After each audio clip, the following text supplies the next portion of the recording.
Now, back in the day, you had maybe a stigma, like a little negative vibe. There was a lot of little negative comments about you, but knowing What were you, the negative comments? just like maybe attitude problems. But since I've known you, you've been nothing but kind, I never open-hearted. really heard that. I think, see, Miss Thang was based on me being real, me being straight up, me not knowing anything about music, being a little girl that had been, in and out of the streets, but also in and out of church. My family, even though we weren't a rich family, I was still reared in church. But depending on where you may live, you may leave church and walk right across the street into the hood. And that's pretty much the way that it was. So I saw a lot of things in my environment, and I brought that into the music. I talked about subjects that most 13, 14-year-olds weren't talking about. My hair was short at a young age. If I didn't like a song, I was okay with saying, well, I don't like that, or something, So when Dallas named the first album Miss Thang, that's more what he was talking about. Not a stank attitude, but more of a persona of confidence where I was okay with being a beautician. And I also always dreamed of being a homicide detective. So music was like, if I can't do what I love, I don't want to do it. And that was the attitude that I had. But I think it was the attitude that connected me to every other little girl that was out there looking.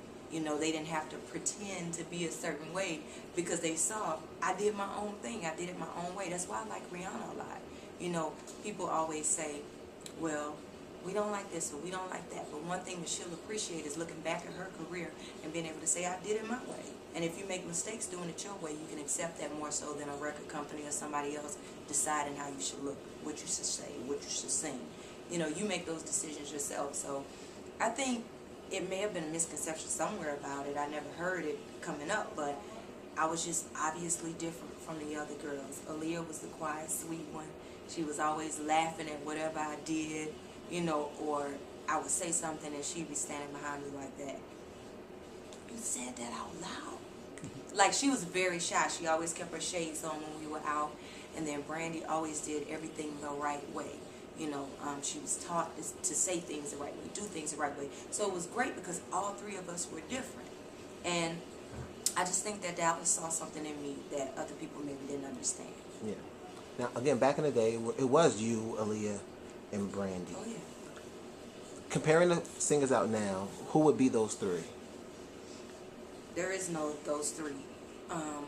I've never heard another singer that sounds like Brandy. Brandy's tone is just something that's totally unique. When you hear her sing, you know it's her. And the exact same thing, Let Me Know, came on the radio the other night. And it just, I don't know, it just made me feel, I hadn't really thought about how much I missed just bumping into her and being around her, but listening to her, there is nobody that sounds like her or reminds me of Aaliyah at all. Nobody. So I think that there's a whole group of new talent that I love, like Jasmine Sullivan. I love her voice. I like Chrisette Michelle. I like, it's a lot of talented people that are out, but I don't think the three thing, No. I haven't seen it again. Plus, it's so much more than three. Yeah. It's tons of females out now.